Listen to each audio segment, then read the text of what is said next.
but I know how to make these because they're that simple. Another dish we're going to make is a chickpea and kidney bean salad, which again, if I can make that, then you can make it. If you have skills, you can make it 10 times better. But she's going to talk a little bit about the salad dressing very quickly. So back to the restaurant, when we opened it up, we had delicious foods, but we had a couple of staple dishes, and one of them was the salad dressing. And when we served the salad dressing, people would come in and say, "Oh my God, this is amazing! You have to bottle this." And they would ask to take some home, and then we'd give it to them, and then they would ask, for containers, and we'd bring it to them. Then they would bring their containers in, and then we'd fill them up, and that went on for a while. And they kept saying, "You gotta bottle it, you gotta bottle it." So that's how this came to be. This is the dressing from the restaurant, originated from there. And it's a recipe that when you saw in Syria, this is what they've made. And it's a recipe handed down from generation to generation to generation. And we didn't call it Khalil's, we called it Sitos. And as you can see that this is a Sito. Sito in Arabic means a grandmother. So we dedicated the recipe, this dressing, to all those grandmothers who handed down those recipes to us. So we're thankful for that. So this is the dressing, and that's how it came to be in a bottle, and it is all pure natural. We wanted to tell you that there is no preservatives in this, no additives in this. It is as simply made, just like they made it back then. It's extra virgin olive oil, which is a staple for Mediterranean foods, recipes. Mainly extra virgin olive oil and lemon and garlic, sea salt and spices. And that's what you're going to get in this. And this is what the Mediterranean is all about. So this is a dressing that you can use for anything when you cook with it, and we'll show you that today. You can marinate with it. People love to put it on chicken, lamb, pasta, seafood. So when you take a bottle and you have to shake it up, and I point this out to people because it moves. It has to move. When you go into the stores and you pick up a bottle of dressing or anything like that, blue cheese or whatever, and you shake it and it's not moving like that, there's something wrong. It's goopy. It's all gooped up. Why? Read the ingredients in the back and see what's in it, because olive oil or any kind of natural ingredient will move. That's the nature of living whole foods.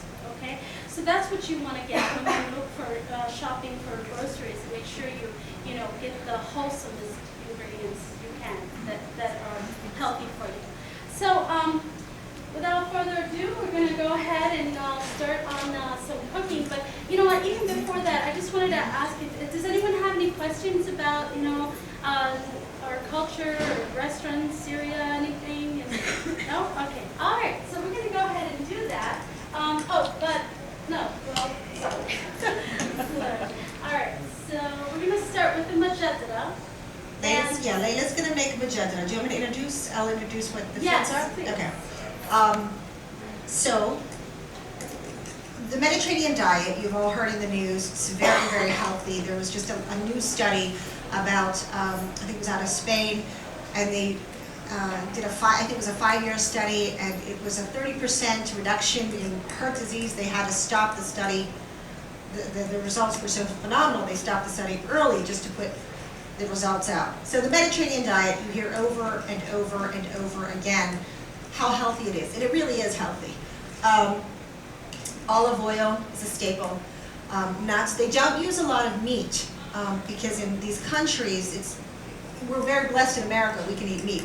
We have a good life here compared to many other countries. And they have just an old-fashioned way of eating, and it's expensive. So they use a lot of grains. They use a lot of fruits. They use a lot of vegetables. And I'm going to talk to you in a little bit about the Mediterranean lifestyle. It's not just the food. It's how we digest it. It's how we eat, how we enjoy our life. But first of all, olive oil is definitely, I drink this stuff. This is the most beautiful thing. Lent is coming up. We're Eastern Orthodox. I know Catholics already started and everyone else already started Lent. We start our Lent on March 18th. We're Syrian Orthodox. And one of the things that we're supposed to give up is olive oil. So I asked my priest, why? What's the big deal about olive oil? And he said, because it is luxurious. It's a luxurious thing. Because I'm like, olive oil, okay. It is so good, and it is so healthy, and it is so wonderful that to sacrifice that is a big sacrifice. So olive oil is an important thing. Layla's going to put that in the frying pan and saute some onions. So this is the beginning of what would be majadra. So the skillet is heating, and she's got the olive oil in there. We have some diced onions, so red onions and regular onions. So what we're going to do is saute that and make a nice brown caramelized onion. In the meantime, we have, I'll show you what's going to be in the majadra. So maybe I should show it on the camera. I don't know if you can tell me if you can see it. I'm not sure where the cameras are. Can you all see that? Yes. Okay, so this is just some soaked, rinsed rice. You want to soak it in cold water and completely get all the starch. It gets real cloudy in the beginning. An even better alternative to white rice would be bulgur wheat. Bulgur wheat is a great, it's cheaper even, I think. And same thing, you rinse the bulgur wheat number 3. There's 3 kinds. Coarse is the third kind, is number 3, and it's very thick. Yes? Is it a more complex carbohydrate? It is. This is a simple rice. Okay. But we brought this today because a lot of people aren't familiar with how the bulgur is too much, so maybe, so yes, this is a starch, this is a white rice, but again, we call it bulgur wheat, and you rinse that out, and it's a slow burning carb, so it's a better carb than this. But go ahead. So where can we find bulgur wheat? You know what, you can find, that's a good question. They have it in Giant Eagle, even. They have it in Giant Eagle, and they have it, it's a little expensive in the Giant Eagle. You can go to an ethnic store. Could you mention a couple names? Yeah, I'm just thinking right now. Salonica will have it. Stamoulis should have it in the